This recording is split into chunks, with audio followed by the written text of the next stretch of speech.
Hello students, welcome to Priyanka Mishra classes. आज का हमारा टॉपिक है कंडक्शन सिस्टम ऑफ हार्ट।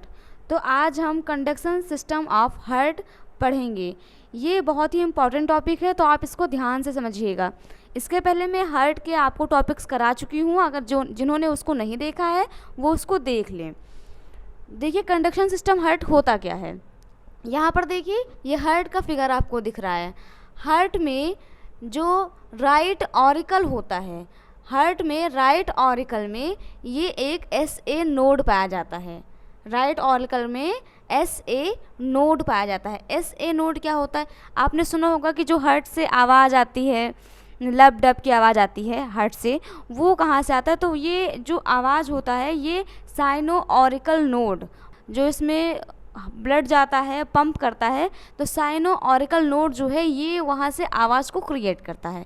ठीक है, तो एक इलेक्ट्रिसिटी होती है, जैसे इलेक्ट्रिकल एक्टिविटी होती है जो हमारे बॉडी में होती रहती है, तो वो सारी चीज़ें संभालता है SA नोड। और देखिए इसको साइनो ऑरिकल नोड कहते हैं। ए से ऑरिकल, तो आप समझ जाइए कि ये ऑरिकल में पाया जाता है। तो अब इसके अलावा देखिए थोड़ी सी दूरी पर एक AV नोड है, तो इसी चैम्बर में AV नोड पाया जाता है। AV नोड जो है ये जो ऑरिकल है और वेंट्रिकल है, ये इन दोनों के बीच में होता है, इसलिए इसको AV नोड कहा जाता है। फिर उसमें देखिए बंडल्स ऑफ हिज, यहाँ पर तो यहाँ से SA नोड जो है ये इलेक्ट्रिकल जो एक्टिविटी है हार्ट में वो चला रहा है, यहाँ से हो रहा है। उसके बाद में इस चीज़ को पहुँचा कौन रहा है? AV node. आगे बढ़ते हुए यहाँ पर जो पूरे हार्ट में जो इलेक्ट्रिसिटी पहुँचा रहा है वो बंडल्स ऑफ हिज है। लेफ़्ट बंडल देखिए यहाँ से ये बंडल्स ऑफ हिज बना हुआ, ये लेफ़्ट बंडल है और ये राइट बंडल है।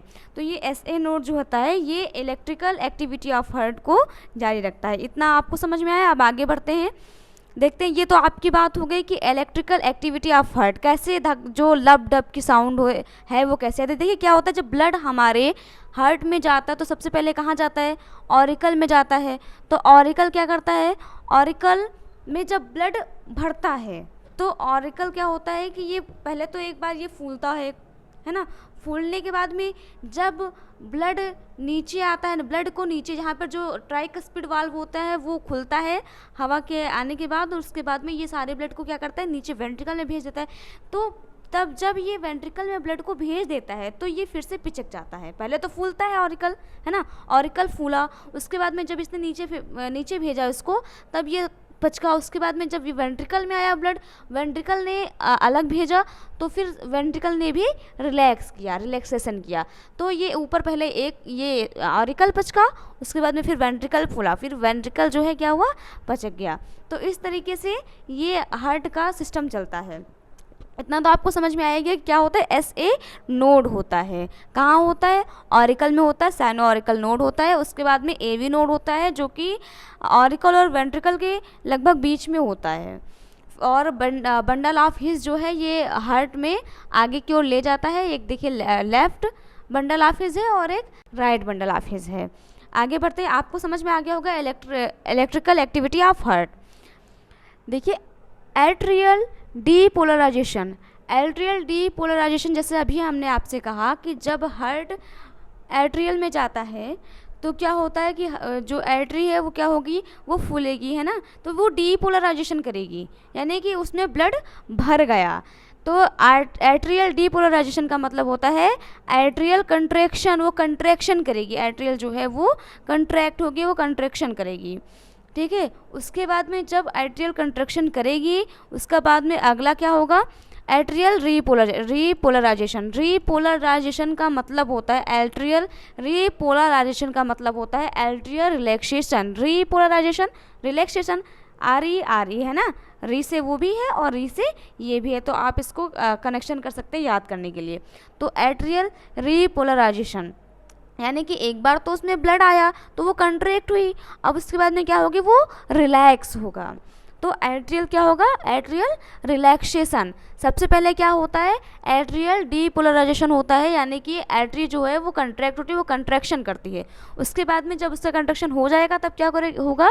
Atrial repolarisation. रीपोलराइजेशन का क्या मतलब होता है, इसका क्या रिजल्ट होगा, इसका रिजल्ट होगा एट्रियल रिलैक्सेशन, यानी कि एट्रियल क्या करेगी, अब रिलैक्स करेगी एक बार फुली, तो अब उससे क्या करेगी, वो रिलैक्स करेगी।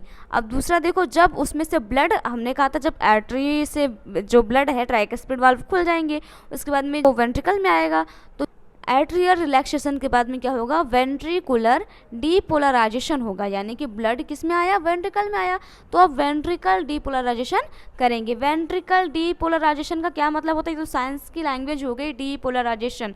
डीपोलराइजेशन का मतलब वेंट्रिकल कंट्रैक्शन, यानी कि अब वेंट्रिकल कंट्रैक्शन करेगा, पहले आर्टरी में हुआ, अब किस में होगा, मतलब पहले आर्ट्रियल ने किया, अब वेंट्रिकल कंट्रैक्शन होगा। फिर क्या होगा, वेंट्रिकुलर रीपोलराइजेशन। रीपोलराइजेशन का मतलब होता है रिलैक्सेशन।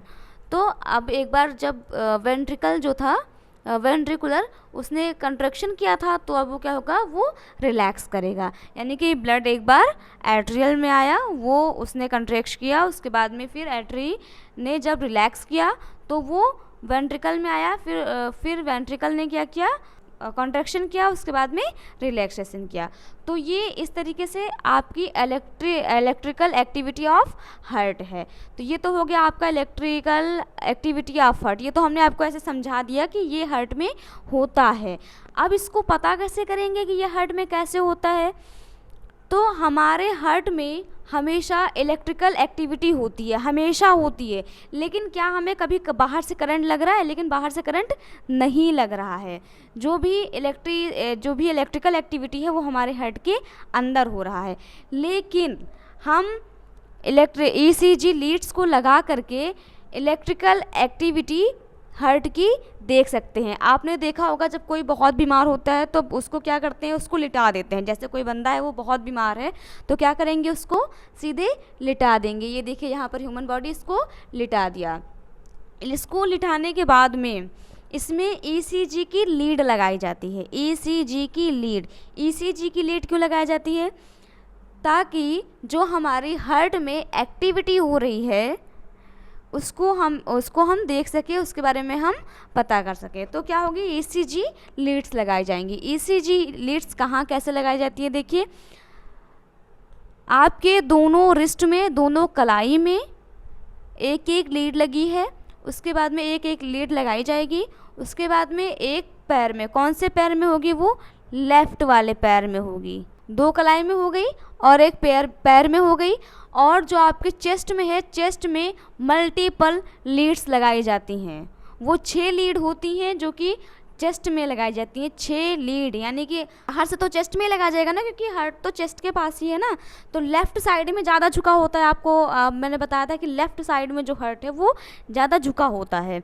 हार्ट वैसे बीच में होता है, कहा जाता है कि बीच में है, लेकिन वो बाएं तरफ को झुका होता है। इसलिए बाएं तरफ के जो आप लीड देखेंगे वो लीड्स जो हैं वो बाएं तरफ ज़्यादा होंगी। तो क्योंकि 80% जो है वो राइट साइड होंगी और 120% कितने किधर होंगी, वो लेफ़्ट साइड में होंगी। तो इसलिए देखिए 6 लीड लगाई जाती हैं हमारे चेस्ट में। जिसकी ECG मशीन लगती है उसमें 6 लीड चेस्ट में लगाई जाती हैं, और 2 रिस्ट में, हैंड रिस्ट में, मतलब कि हाथ की कलाइयों में, और एक जो है वो पैर के पास लगाई जाती है। तो ये तो हो गई आपकी लीड्स। अब लीड्स को लगाने के बाद सारे लीड्स को एक मशीन से जोड़ा जाता है, और जिस मशीन से इन लीड्स को जोड़ा जाता है उसको क्या कहते हैं, उसको कहते हैं इलेक्ट्रोकार्डियोग्राम। ठीक है, तो कौन सी मशीन में इसको जोड़ा जाएगा, इलेक्ट्रोकार्डियोग्राम में। तो जब हम इन लीड्स को शरीर में लगाने के बाद भी उस मशीन से जोड़ते हैं, तो वो जो मशीन है वो हमारे हार्ट की जो इलेक्ट्रिक एक्टिविटी है वो मशीन हमें दिखाने लगती है। अब आगे बढ़ते हैं। सबसे पहले तो ये जानते हैं कि जिस मशीन में लीड को लगाया जा रहा है, जो ह्यूमन की एक्टिविटी को बताएगी, ह्यूमन हार्ट की एक्टिविटी को बताएगी, वो मशीन कैसे काम करती है, वो क्या होती है। देखो, इलेक्ट्रोकार्डियोग्राम, उस मशीन का क्या नाम है, इलेक्ट्रोकार्डियोग्राम। क्या होती है, it is a graphical representation of electrical activity of heart. ये क्या होती है, ये machine electrical activity of heart को एक ग्राफिक, मतलब कि वो सीधे सीधे दिखाएगी नहीं कि कैसे काम करे, वो एक ग्राफ में दिखाती है कि हार्ट कैसे एक्टिविटी कर रहा है, हार्ट कैसे इलेक्ट्रिकल एक्टिविटी कर रहा है, वो एक ग्राफ में उसको दिखाती है। तो क्या है, ग्राफिकल रिप्रेजेंटेशन, यानी कि उसको एक ग्राफ में दिखाएगी। अब देखिए कैसे, देखिए electrocardiograph, the machine which helps to generate such as graphical representation। देखिए इस जिस the machine which helps to generate such a graphical representation, वो मशीन जिससे वो ग्राफिकल रिप्रेजेंट करेगी उसको क्या बोलते हैं, इलेक्ट्रोकार्डियोग्राफ। देखिए वो मशीन जिससे वो ग्राफिकल रिप्रेजेंट करेगी उसको इलेक्ट्रोकार्डियोग्राफ कहेंगे, लेकिन मशीन का नाम क्या है, मशीन का नाम है इलेक्ट्रोकार्डियोग्राम। याद रखना, अगर मशीन का नाम पूछेंगे तो आप ग्राफ नहीं बोलोगे, हाँ वो ग्राफ में दिखाती है बट उसका नाम क्या है, इलेक्ट्रोकार्डियोग्राम। तो ये देखिए यहाँ पर वो वेव्स को दिखा रही है, ईसीजी, वेव्स ऑफ ईसीजी, यानी कि मशीन में आपको ईसीजी मशीन में, इलेक्ट्रोकार्डियोग्राम मशीन का नाम इलेक्ट्रोकार्डियोग्राम है, उस मशीन में आपको वेव्स दिख रही हैं। कौन सी वेव्स, हार्ट की वेव्स दिख रही हैं। ये वेव्स आपने कई जगह देखी होंगी, कई सीरियल आते हैं या फिल्मों में देखा होगा, जब भी कोई बीमार होता है तो वो ईसीजी चलती रहती है, और जब तक वो ऐसे ऐसे लाइन बन के आता है तो लोग देखते हैं कि हाँ ये तो लाइन बन के आ रहा है, इसका मतलब ये चल रही, और जब ये लाइन बिल्कुल सीधी हो जाती है तो इसका मतलब, हे भगवान ये नहीं हो सकता। ये तो आपने सुना ही होगा, ये तो फेमस हो गया, हर जगह ये दिखाते हैं। लेकिन अब हम देखते हैं कि ये होता कैसे, ये चलता कैसे, जो कि नॉर्मली सबको नहीं पता होता, बहुत कम लोगों को ये पता होता है। तो देखिए हम इसके बारे में जानते हैं। ये नीट के एग्ज़ाम्स में पूछा जा चुका है यहाँ से सवाल, तो आप इसको ध्यान से समझिएगा। देखिए यहाँ पर जो वेव है, यहाँ पर देखिए एक सीधी लाइन में पहले जा रहा है, ये हार्ट की जो है इलेक्ट्रिकल एक्टिविटी है, यहाँ से बिल्कुल सीधी लाइन में जा रहा है। फिर यहाँ पर देखिए ये पी वेव है, यहाँ से क्या है, पी वेव। अब पी वेव कैसे बनती है, represent at real atrial depolarization, यानी कि जब एट्रियल, जैसे ही ब्लड गया, कहाँ पे गया, हमने आपको पहले ही बताया कि जैसे ब्लड जाएगा तो हार्ट में जाएगा, तो हार्ट के ऊपर वाले पार्ट में गया, ऊपर वाले पार्ट में मतलब एट्रियल में गया, तो represent at real atrial depolarization. अभी हमने आपको बताया था कि डीपोलराइजेशन यानी कि जब हार्ट कंट्रैक्ट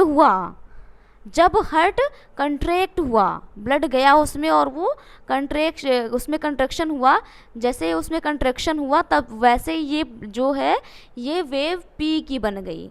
पी की वेव कब बनी, पी वेव जब represent at real atrial depolarization, यानी कि जैसे ही एट्रियल ने डीपोलराइजेशन किया, जैसे ही एट्रिया में ब्लड गया और वो उसमें कंट्रैक्शन हुआ, तुरंत ये कौन सी वेव बनी, ये बनी आपकी पी वेव। उसके बाद में देखिए ये पी वेव यहाँ से चलती गई, फिर यहाँ पर देखिए क्यू आर एस, ये बड़ी सी वेव, सबसे बड़ी वेव यही वेव है क्यू आर एस। तो मैं आपको बता दूँ ये तो पी वेव थी, तो पी के बाद क्या आता है, क्यू आता है, क्यू के बाद आर, फिर एस। तो पी से स्टार्ट करेंगे वेव को, उसके बाद में आगे बढ़ते जाएंगे। तो पी के बाद में क्या आया, क्यू आर एस। तो क्यू आर एस अलग अलग वेव नहीं है, पी तो एक ही जो था वेव थी, लेकिन क्यू आर एस जो है इसको बोलते हैं Q R X S complex. तो ये कब होता है, ये होता है जब represent ventricular depolarization, represents ventricular depolarization. इसका मतलब क्या है कि जब वेंट्रिकल, अब देखिए आप ये सोच रहे होंगे कि ये पी वाला छोटा क्यों है और क्यू आर एस इतना बड़ा क्यों है, तो मैं आपको बता दूं जो एट्रियम का पार्ट होता है वो भी तो छोटा होता है।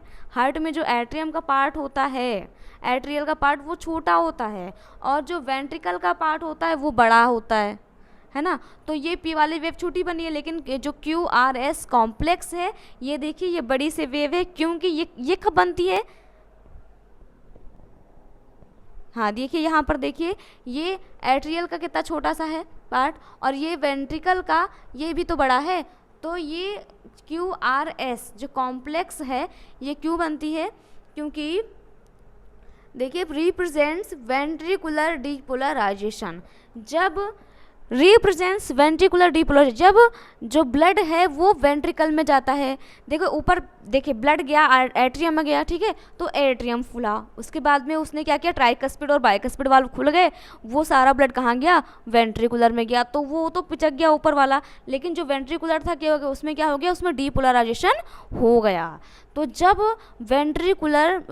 वेंट्रिकल में डीपोलराइजेशन होता है, यानी कि रिप्रेजेंट वेंट्रिकुलर डीपोलराइजेशन, तब ये वाली वेव बनती है, कौन सी वेव, QRS वेव। कब बनती है, रिप्रेजेंट वेंट्रिकुलर डीपोलराइजेशन, ठीक है। इतना तो आई होप आपको समझ में आया होगा। अब आगे देखते हैं, फिर इसके बाद में क्या होगा, QRS कॉम्प्लेक्स बनने के बाद ये लाइन सीधे चलती गई और कहाँ पहुँची, टी वेव पे। ये देखिए टी वेव बन गया। अब टी वेव से क्या मतलब है, फिर टी वेव क्या होता है, रिप्रेजेंट वेंट्रिकुलर रिपोलराइजेशन, यानी कि अब जब देखिए जो वेंट्रिकुलर है इसमें डीपोलराइजेशन हुआ था, यानी कि इसमें ब्लड आया था, तो आने के बाद में फिर ये भी तो पचकेगा, ये भी तो रिलैक्स करेगा, एक बार तो इसमें डीपोलराइजेशन हुआ, तो जब भी डीपोलराइजेशन होगा तो रिपोलराइजेशन तो होगा, यानी कि एक बार कंट्रैक्शन हुआ है तो वो भी तो रिलैक्स करेगा, उसमें ब्लड पहुंचा है, तो फिर उसमें डीपोलराइजेशन हुआ, उसके बाद में क्या होगा, वो ब्लड को अपने मतलब वेंस में या फिर अलग डालेगा, फेफड़ों तक पहुंचाएगा, तो क्या होगा, ये भी एक बार डीपोलराइजेशन के बाद में क्या करेगा, रिलैक्सेशन करेगा, यानी कि रिलैक्स होगा, तो रिप्रेजेंट वेंट्रिकुलर रिपोलराइजेशन। जब ये रिलैक्स करेगा तो कौन सी वेव बनेगी, टी वेव, यानी कि जब इसमें अचानक से वेंट्रिकुलर ब्लड पूरा भर गया, जब वेंट्रिकुलर में डीपोलराइजेशन हुआ वेंट्रिकल में, तो इतनी बड़ी सी वेव बनी QRS कॉम्प्लेक्स, और उसके बाद में टी वेव कब बनी, जब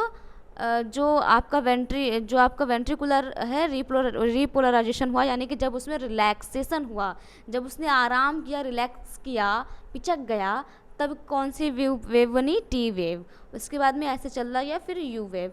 अब देखिए आपको ये पूरी वेव समझ में आई होगी। तो जैसे जैसे हमारा हार्ट काम कर रहा है, यानी कि जैसे ब्लड पहुंच रहा है, वो हार्ट में वेव्स चल रही हैं, तब तक ये हार्ट की जो है ये बनती रहेंगी रिदम, जो हार्ट की रिदम है ये ऐसे ही बनती रहेंगी, और जब तक ये बनती रहेंगी आप समझ जाइए कि इंसान जिंदा है, यानी कि हार्ट काम कर रहा है, क्योंकि हार्ट तो बिना रुके काम करता है, और हार्ट रुक गया यानी कि इंसान की सांसें रुक गई, फिर वो नहीं चल सकता। तो जैसे ही ये लाइन सीधी होती है, यानी कि हार्ट का काम बंद होता है, लाइन सीधी होने का मतलब ऐसे आवाज़ आती है ना, पीप, अगर ऐसे आवाज़ आ गई पीप तो काम ख़त्म, ठीक है। तो वही होता है कि ये सीधे चलती रहती है। तो आपने ये ग्राफ तो बहुत देखा होगा, लेकिन आपको समझ में नहीं आया होगा कि ये कैसे होता है। ये आपका पूरा प्रोसेस जो हार्ट का होता है, हार्ट में कौन सी साउंड आती है, लब डब की, लब डब की साउंड आती है जब हार्ट काम करता है। जैसे जब ये QRS होते हैं तो लब की आवाज़ आती है, और जब ये इसमें रिलैक्सेशन होता है तो डब की आवाज़ आती है, ठीक है। तो लब डब की आवाज़ आती है। ये पूरा जो आपका प्रोसेस है ये 0.8 सेकेंड में होता है, 0.8 सेकेंड में ये पूरा प्रोसेस हो जाता है। तो ऐसे ही इसको वेव्स को देखा जाता है। आई होप कि आपको इतना समझ में आया होगा। वीडियो पसंद आया हो तो लाइक करें, हमारे चैनल को सब्सक्राइब करें और बेल आइकन दबाना ना भूलें। Thank you.